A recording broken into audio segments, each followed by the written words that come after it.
Previously on Balls. And Phill Liggett joins us on Balls Radio today. How are you doing, Phill?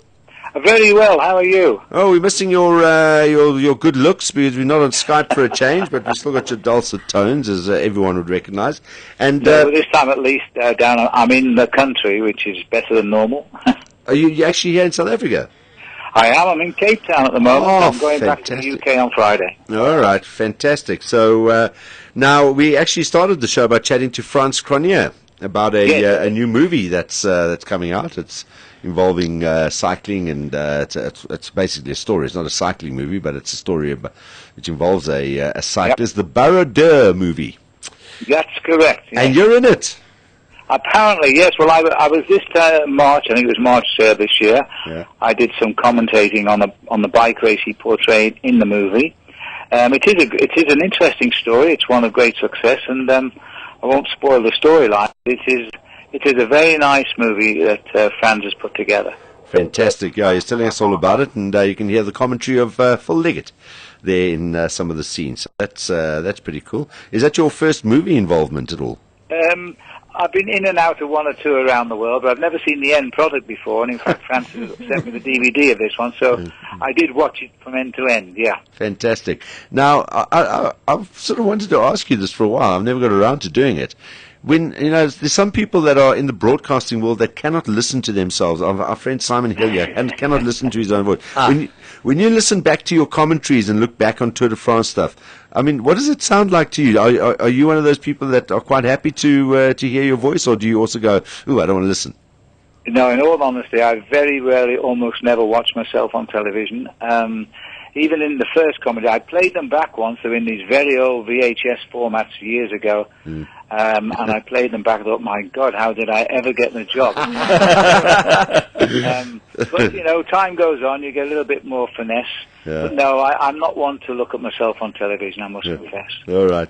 Now, we were just wrapping up the year in all forms of sport. We had a chat to Robbie Koenig about the tennis this year, Peter de Villiers wrapping up rugby, as so many others have done.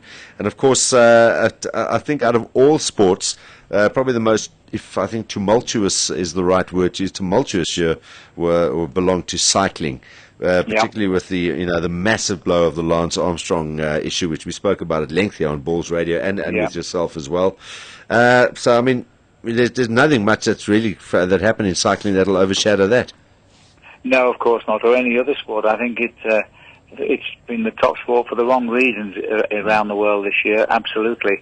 As a British commentator, it's been my best year ever because, of course, we had the London Olympics, my 40th Tour de France, and it's just been a wonderful year of commentating. And of course, the UK cyclists have never had a year like it in the history of the sport in Britain.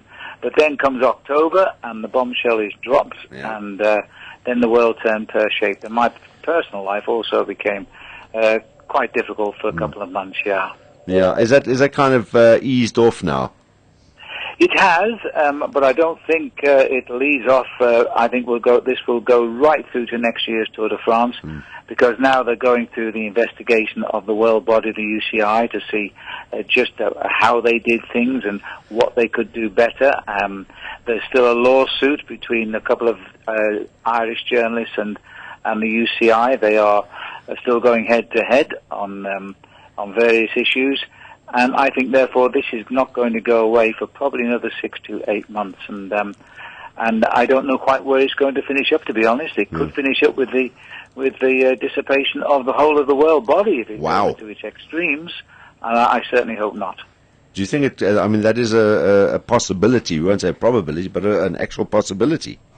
Yes, it has to be, because there is an element that says that they didn't feel as though the world body did enough to prevent what was clearly a doping scheme of perhaps 85% of the cyclists in that era which we're talking about, which is now a few years back. I think personally they tried hard, but maybe they just did not realize how deeply ingrained it was into our sport. I think those years are behind us, but I think at the end of the day they will want heads to roll. And the other thing that's highlighted, it's been the diligence of USADA which has finally trapped the U.S. Postal team, but they also have a cross to bear, because they also proved that their tests were absolutely useless, and they couldn't trap anybody. And so they also have a reason to defend themselves as well. Phil, you mentioned your personal life and that it had been tough for you personally. Was the general consensus that people feeling that you'd lent support to Lance Armstrong and that you were standing by him despite these overwhelming allegations? Yes, there's no doubt about it. I mean, look, I've got, I think it's 100,000 followers on Twitter, and you probably got 20 people that were venomous in their responses to me. But even one hurts. Look, I've known Lance, and never as a friend. I can never say I've been that close to him, but I've travelled with him, and I've worked at his gigs, and I've seen the people in the cancer fraternity who have lived on every word he's said and taken fresh hope that they will beat the cancer disease. Over the years, he's been a top cyclist. He has introduced thousands upon thousands of people to the bicycle because of his victories in the Tour de France, so be it now been disproved under the umbrella of USADA. And so I cannot say I 100% dislike the man. I would never condone things in sport or the way he's cheated, apparently. But the legacy is the people he's introduced to the sport are not going to go away.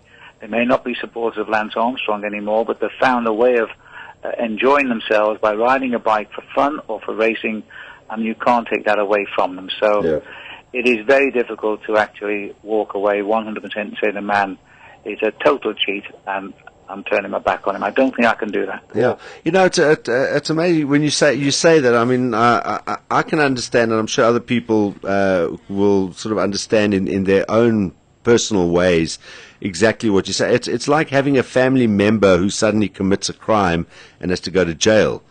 You know, you don't, or a really good friend. You know, a good friend doesn't turn his back on someone when times are tough or they've done something wrong. Sure, you can feel aggrieved if they lied to you and stuff like that. And I just think in two exact instances, in my own personal case, where I can understand exactly what you're saying and understand your point of view as well, is one of them was Joos van der Westhuizen, when he had his drama with the the video, the sex video, etc., etc. I mean, we gave him a platform to defend himself and like stood by him as you did, with Lance, and he even lied to us at the time. But it didn't mean that you suddenly write the person off. I mean, he's still a very good friend of ours now. He's apologized for lying to us, and we still stick by the guy and always will, because he's been a really good friend to me and to us as well. The other one was Hansie Cronje, who was a good personal friend of mine. And although it was wrong what he did, and when he came out with it, he admitted that he'd had certain issues. But people climbed all over me for saying, listen, he's a friend of mine, and I stand by my friends. Yes, he's done something wrong. He's admitted it, and I don't condone it, but I'm not turning it back on a friend. And I think that is exactly what you're saying as well. Yeah, and I've had people ring me up from all corners of the world to say, I've been ripped across the press or through the television networks in Australia, in South Africa, in America, because I wanted to see the absolute, irrefutable proof if you're going to nail a guy down and take his career. The only reason that WADA, or USADA rather, have taken the whole career away from Armstrong from when he came back in 98 to date is because they can't specifically say which event he took drugs in, and so they've assumed his whole career. And that's the way it is, because Armstrong has refused to fight his corner. But I've seen the other side of this man, and I don't condone anything he's done if it's involved taking drugs. Sadly, that's what money does, and there's no doubt about Lance. He has a huge ego, and he wants to be the best, and he's risen to an A-class celebrity. But I've seen what he's done for people who've had cancer, and I've seen those people leave the room in tears, but believing that they will live a lot longer than the 3 months the doctors told them. Yeah. Well, sorry, Johnny. Yeah. No, that's fine. Carry on, Darren. I want to take it away from that now and move on to, as we wrap it up, onto a lighter note and say, take away Lance Armstrong and everything that's happened this year. I mean, as you mentioned, Brad Wiggins would have been the massive. What are your highlights of your career, as you say? A very boring Tour de France for everybody except the British commentator, me. Because we got 1-2 after waiting since 1903, when we haven't been remotely in the frame to win the Tour de France. We finally get it this year, and we get first and second. I know Africa's claiming the second place, Chris Froome, but he is a British passport holder. We're claiming him, Phil. I just have to be careful which network I'm commentating for before I tell you about Chris, because we're shouted at in London. As far as they're concerned, he's British. As far as Africa's concerned, born in Kenya, educated in Joburg, the man is African. But either way, a British 1-2, and, it's like a London bus, isn't it? You either get none or you get two at the same time. And I think that Chris will be probably the leader of the squad in the Tour next year. It's too hilly for Brad next year. But it's been a magical year because it wasn't just the Tour de France, it was the Olympics. Yeah. We won the medals table in the Paralympics and in the Cycling Olympics in the Summer Games. It really should have been my swan song.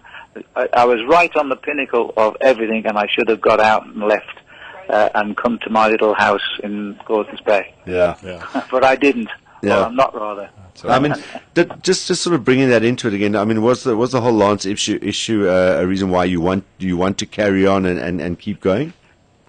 Well, to sort of see a better time in cycling where you can actually say, okay, I've done my bit, cheers. Well, if I hadn't have had contracts signed and in place for a couple of years to go, which I couldn't get out of, I might have walked away. Okay. I did think about it. I thought, why do I need this now? I've done everything in the world of cycling. I've had all the honours the world of cycling can bestow upon me. Maybe I should go now. 40 Tours de France are finally at Olympic Games in London.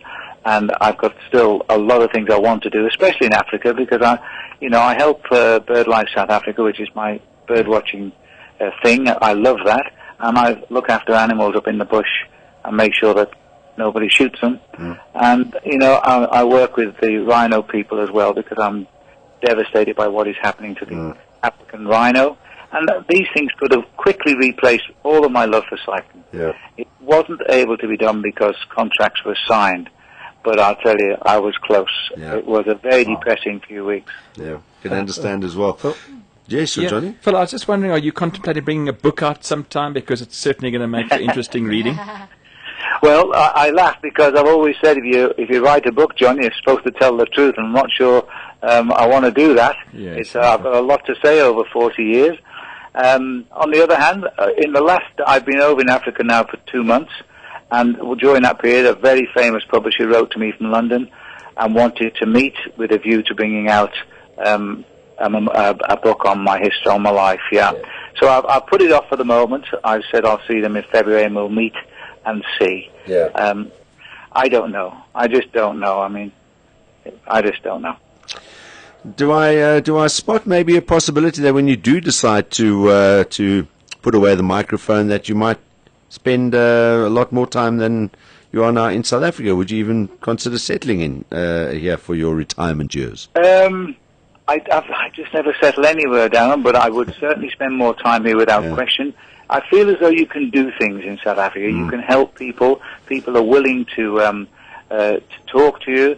Things get done if you're willing to do them, which is something I can't do in London for some reason. I'm much happier here and relaxed, prepared to, if we have a problem with animals, you get in there, you find the right people, we sort the problem out and the animal is helped. And the same with the kids, like in Khayelitsha here in the Cape Town. We have Velo Kaya, where we got them a BMX track, and these kids are fabulous, and they want to be helped, and they give you the return in the fun they have on the BMX track. So, yeah, I'd spend more time here for sure. That'll be fantastic. Well, we'd love to have you here a lot more as well. We really appreciate your time during the course of the year, Phil.